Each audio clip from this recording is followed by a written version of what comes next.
بسم الله الرحمن الرحيم. الرحمن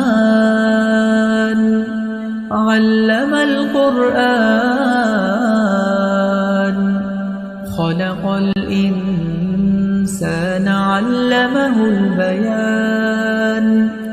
الشمس والقمر بحسبان، والنجم والشجر يسجدان. والسماء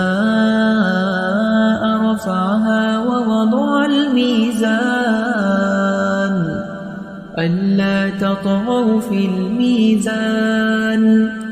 وأقيموا الوزن بالقسط ولا تخسروا الميزان.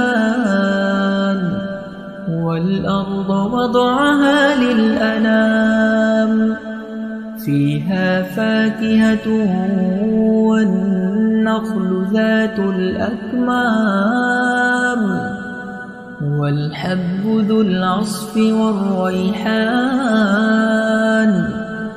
فبأي آلاء ربكما تكذبان؟